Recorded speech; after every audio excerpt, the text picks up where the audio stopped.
धन्यवाद है। आज क्लास 10th का जो है सांख्यिकी टॉपिक जो है स्टैटिक्स जिसको इंग्लिश में बोलते हैं, उस टॉपिक को स्टार्ट किया जा रहा है। तो उसमें क्या क्या चीज़ें होता है उस चीज़ों को हम समझने की कोशिश करेंगे। सबसे पहले आप लोग को लिखाया गया है, इधर दिखाएंगे माध्य। तो माध्य क्या होता है फिर से हम एक बार बोल देते हैं। माध्य का मतलब होता है बीच का मान। क्या होता है? किसी भी आंकड़ों का मध्य का जो मान निकालते हैं, यानी बीच का जो मान निकालता है, उसी को हम क्या कहते हैं? माध्य कहते हैं। क्या कहते हैं? और माध्यक भी जो होता है, माध्यक भी बीच का ही मान निकालता है। माध्यक भी बीच का ही मान निकाल। जैसे मान लो कोई कार 40, 50, 60 का स्पीड चल रहा है, तो उसका एक औसत स्पीड हम निकाले यहाँ से मुजफ्फरपुर जाने में। बोलते हैं ना कि 50 का स्पीड गया औसत। आप ही को 5 विषय में मार्क्स आया, कोनो में 60 गो, कोनो में 70 गो, कोनो में 80 गो, कोनो में 90 गो, कोनो में 100 गो आता है। उस लायक लड़का रहना चाहिए, तो क्या नहीं आएगा। तो देखिए यहाँ पे कितना, यही क्षमा देख लो, चंचला सबको जो है आया है कि नहीं आया है। जैसे बहुत सारे बच्चों को 95, 96, 97, 98 आवे किया है आपके बीच। तो 60, 70, 80, 90, 100 इसका औसत माने बीच का मान कै % हुआ? तो जोड़ लीजिए सबको। 6 7 13, 13 7 20 21, 21 9 30, 300 100 कितना? 400 पूरा है। क्या गो? 1 2 3 4 5 गो, 5 8 यानी 80% मार्क्स आया। एवरेज निकला कि नहीं निकला? यानी बीच का मान को ही हम क्या कहते हैं? माध्य। बीच के मान को क्या कहते हैं? जितना आंकड़ा दिया है ना, सबको जोड़ के अजय गो है तय गो से क्या करेंगे? भाग करेंगे। माध्यक भी वही बीच का मान निकालता है, लेकिन इससे थोड़ा सटीक मान निकालता है। वो निकटवर्ती ज्यादा होता है। उसी प्रकार आपको बहुलक क्या होता है? बहुलक किसको बोलते हैं? एक आंकड़ा में एक से अधिक बार आया हो। कितनी बार आया हो? अधिक बार आए संख्या जो होता है बहुलक कहलाता है। जैसे मान लो इस क्लास में किसी का नाम, एगो नाम का 4 गो 3 गो लड़का होगा कहीं। कौन नाम का ज्यादा लड़का है इसमें?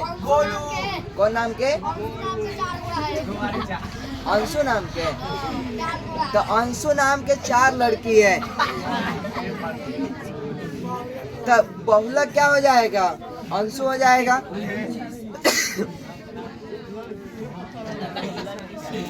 एक एक एग्जाम्पल करके हम दिखा रहे हैं। जैसे 2 3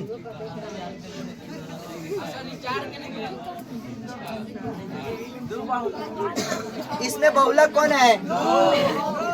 क्योंकि 2 कई बार आया है, सबसे ज्यादा बार 2 आने वाला है। अगर आप ये बताइए 3 5 4 6 2 3 8 3, इसमें कौन है? 3 सबसे क्या है? ज्यादा बार है। तो 3 सबसे ज्यादा बार है, तो बहुलक क्या? 3। मान लो आपका ये आ जाए 5 4 6 2 3 4 3, इसमें बहुलक क्या है?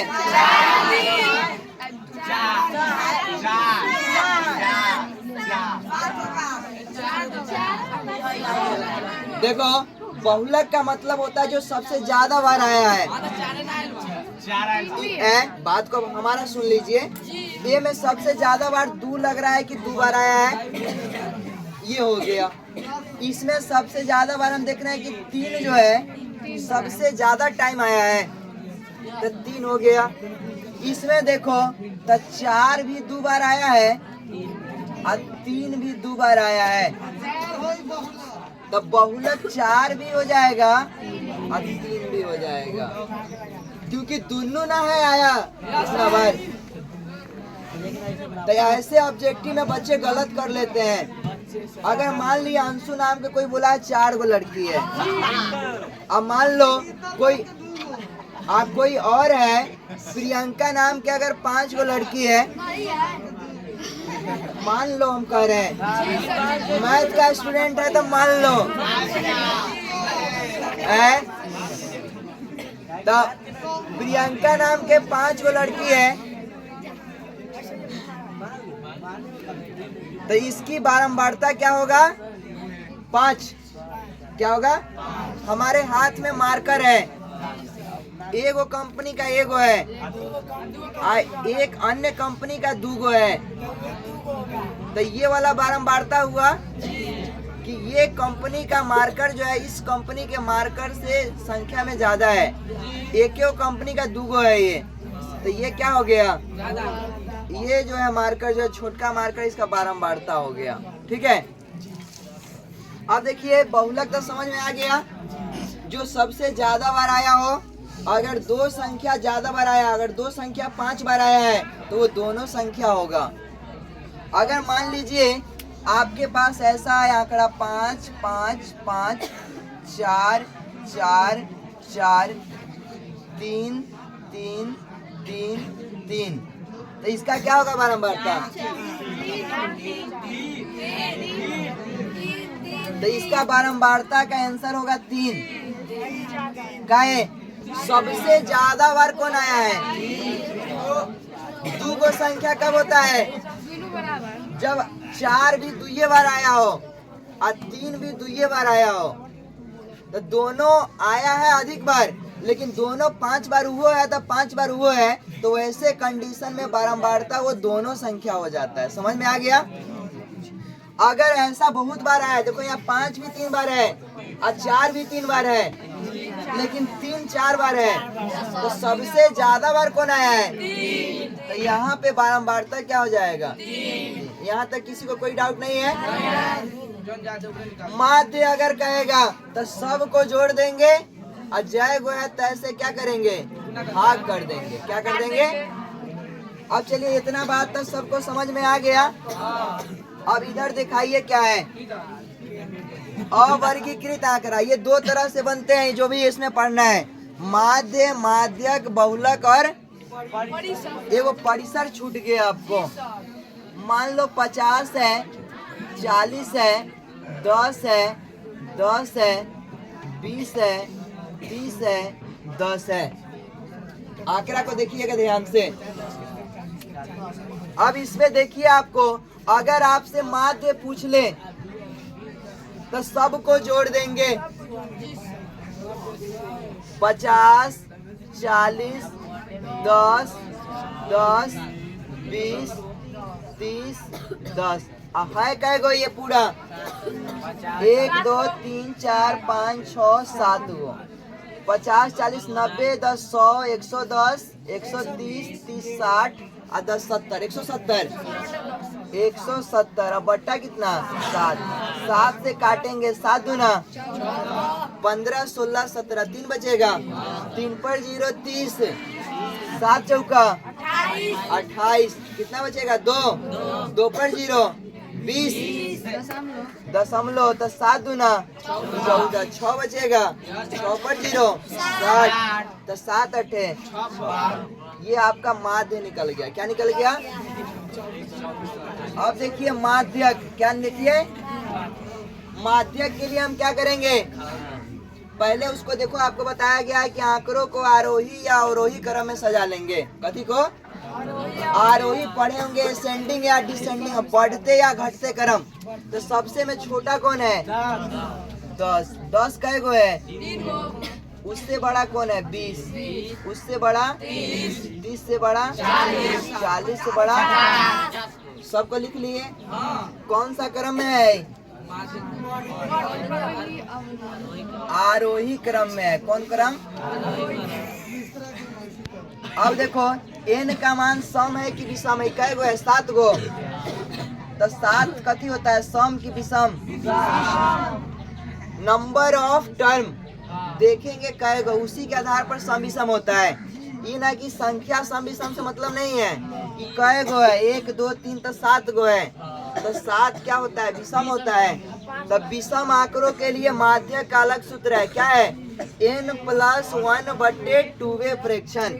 तो विषम संख्या के लिए माध्यक का सूत्र जो होता है क्या होता है, n+1/2 फ्रैक्शन, 2 फ्रैक्शन। ध्यान दीजिए, तो n का मान कितना है 7, तो 7 + 1 8 बट्टा कितना 2 फ्रैक्शन।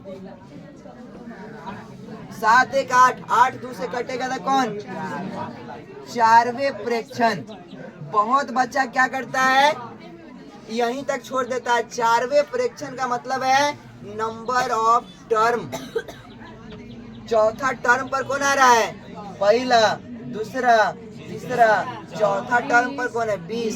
तो इसका माध्यक कितना हो जाएगा, तो माध्यक जो है आपका कितना हो गया 20। सबको समझ में आया, माध्य समझ में आ गया, माध्यक समझ में आ गया। अब इसी का बहुलक समझ लीजिए। क्या बहुलक जो सबसे ज्यादा बार आया है, इसमें सबसे ज्यादा बार कौन आया है 10, तो बहुलक कितना हो गया। अब समझ लीजिए आप परिसर। क्या परिसर मतलब सबसे बड़का मान। परिसर का सूत्र भी कई बार आपके एग्जाम में पूछ लिया गया है। उच्चतम मान माइनस क्या न्यूनतम मान। उच्चतम मान माइनस उच्चतम मान कितना है, सबसे बड़का मान में कितना है 50, और सबसे छोटका मान कितना है 10। तो 50 में से 10 गया। तो माध्य, माध्यक, बहुलक, परिसर। अब यहाँ देखिए क्या है, आंकड़ों को समझ लीजिए। आंकड़े 2 प्रकार के होते हैं, एक वर्गीकृत आंकड़ा होता है और एक अवर्गीकृत आंकड़ा होता है। वर्गीकृत आंकड़ा किसको कहते हैं और अवर्गीकृत आंकड़ा किसको कहते हैं, जब ऐसे ही कोई संख्या लिखा हुआ है, ऐसे ही कोई संख्या लिखा है 2 5 4 6 2 7 कुछ भी, एवरीवन कुछ भी लिखा हो अगर, तो वो आंकड़े आपके अवर्गीकृत कहलाते हैं। क्या कहलाते हैं, अवर्गीकृत आंकड़ा किसको कहते हैं, जिसमें एक आपका टेबल दिया होगा। क्या दिया होगा, और उसमें वर्ग अंतराल के आंकड़े जो है 10 से 20, 20 से 30, 30 से 40, 40 से 50, 50 से 60। जरूरी नहीं है कि ये 10 से 20 से आए, आपको ऐसे भी आ सकता है 2 से 4, 4 से 6, 6 से 8, 8 से 10, 10 से 12। कभी कभी ये आंकड़ा जहाँ खत्म वहाँ से स्टार्ट नहीं होता है, तो वैसे कंडीशन में पहले उसको हम उस प्रकार बनाते हैं घटा बढ़ा करके। उस चीज़ों को हम लोग अगला में समझेंगे जो है। अभी यहाँ पे केवल वर्गीकृत आंकड़ा को समझे तो ज़्यादा बेहतर है। वर्गीकृत आंकड़ा का मतलब है कि ऐसे वर्ग अंतराल यहाँ पे क्या होंगे दिए होंगे जिसकी कुछ फ्रीक्वेंसी होगा, बारंबारता होगा। अब बारंबारता क्या होता है, मान लो ये एक एज है, क्या है, सपोज डैट एक कहीं सम्मेलन है, वहाँ लोग बैठे हुए हैं। 10 से 20 साल के आदमियों में कै गो बैठल है 5 गो। 20 से 30 साल के आदमी कै गो बैठा है 4 गो। 30 से 40 साल के आदमी कै हुए हैं 3 गो बैठा है। ऐसे ही ये एज का आदमी बैठा है, ठीक है। तो ये आदमी जो है इतना उम्र के बीच का में कै गो आदमी है, वही उसकी क्या है फ्रीक्वेंसी है, बारंबारता है उसका। क्या है, यानी इस एज के बीच का आदमी उसमें कै गो है। समझ में आ गया। अवर्गीकृत आंकड़ों, अवर्गीकृत ऐसा टेबल नहीं दिया है तो समझिए वो अवर्गीकृत है, ठीक है। अब उसके माध्य का सूत्र क्या होता है, सभी प्रेक्षणों का योग अब बट्टे कुल प्रेक्षणों का संख्या, यानी सम ऑफ ऑब्जेक्ट अब बट्टा number of object. Sum of object जो भी दिया है आपका आंकड़ा, जैसे ये 2 5 4 7 सबको जोड़ देंगे। आई जय गो है 1 2 3 4 5 6 गो, उतना से हम क्या कर देंगे भाग कर देंगे, तो वो हमारा माध्य निकल जाएगा। समझ में आ रहा है, जो अभी बनाया गया है आपको इधर। अभी आपको यहाँ माध्य निकाल के बताएं कि जय गो था सबको जोड़ दिए हैं, और जय गो था तैसे क्या कर दिए भाग कर दिए। तो एग्जाम्पल से आपको ये चीजें क्लियर हो गया होगा। अब है माध्य के बाद। अब माध्य भी जो है दो तरह से होते हैं सम संख्या के लिए। सॉरी, माध्य नहीं, माध्यक दो तरह से होते हैं। माध्य का तो सिंपल फॉर्मूला है, कुछ भी हो। और माध्यक दो तरह से होते हैं अवर्गीकृत में। कौन कृत में? एगो सम संख्या के लिए और एक विषम संख्या के लिए। सम संख्या के लिए कौन होते हैं? अभी जैसे आपको ये आंकड़ा बताया गया, इसका निकाला है ना, ये कै गो था? 1 2 3 4 5 6 7। तो 7 गो विषम संख्या है ना। तो यहाँ सम संख्या के लिए चाहे विषम संख्या के लिए है, सबसे पहले आपको क्या करना है? आंकड़ों को आरोही या अवरोही क्रम में सजा लेना है। सबसे पहला काम ये करना है। कथी निकालने के लिए? माध्यक निकालने के लिए। आप देख रहे होंगे कि हम माध्यक निकाले हैं ना। ये माध्यक निकालने से पहले जो आंकड़ा था उसको हम आरोही क्रम में सजा लिए हैं। आरोही क्रम कहे तो बढ़ते क्रम। क्या क्रम? बढ़ते क्रम कहे, यानी सबसे छोटा वाला, फिर उससे बड़ा, फिर उससे बड़ा, फिर उससे बड़ा, लास्ट में सबसे बड़ा। तो ऐसा ही ना किया गया है। 10 जैसे 3 गो था, तो फिर 10 से बड़ा वाला, फिर 20 से बड़ा वाला, ऐसे करके सजाया गया है। तो पहले हम आरोही या अवरोही क्रम में क्या करेंगे? उसको सजाएंगे।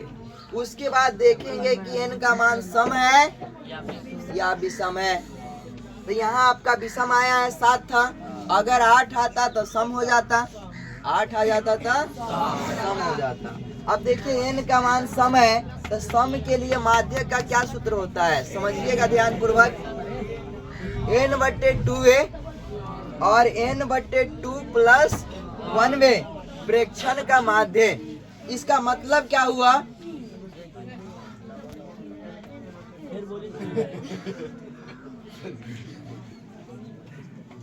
इसका मतलब हुआ कि n/2 काट करके जो आएगा, जैसे यहाँ पर देखो n प्लस 1/2 काट के कितना आया? 4। तो 4 नहीं, 4वां स्थान पर क्या आ रहा है? तो 4वां स्थान पर यानी चौथा स्थान पर क्या आ रहा है? 20। उसी प्रकार मान लो 1 मिनट के लिए, मैथ का स्टूडेंट है तो मान सकता है ना। तो मान लीजिए n/2 कितना आ गया? 4। कितना? इसको निकालेंगे तो 4 1 कितना आ जाएगा? 5। तो चौथा स्थान और 5वां स्थान पर जो संख्या आएगा, तो चौथा स्थान पर ये और 5वां स्थान पर क्या है? ये। तो चौथा और 5वां को जोड़ करके और तब बट्टा में 2 कर देंगे। तो 20 30 50, 50/2 कितना आएगा? 25। यानी इसका माध्य कितना आ जाएगा? किसके लिए? जब ये सम होगा तब। ये वाला आंकड़ा के लिए नहीं। अगर ये में एक और कुछ लिख देते ना, 50 के बाद एक और संख्या रहता, उसके लिए ये होता। ठीक है। उसी प्रकार विषम संख्या के लिए सीधे n+1/2 प्रेक्षण। यहाँ n+1/2 प्रेक्षण चौथा आया है, और चौथा जगह पर जो आया वो आंसर हो गया है कि नहीं हो गया है? इस प्रकार आपको ये चीजें समझ में आया होगा। ठीक है। उसके बाद हम वर्गीकृत आंकड़ों को जो है अगले दिन जो है समझाएंगे, क्योंकि बिना एग्जाम्पल का वो चीजें समझ में नहीं आएगा। इसका एग्जाम्पल साथ में आप उतार लीजिएगा। तब तक के लिए अलविदा। जय हिंद, जय भारत।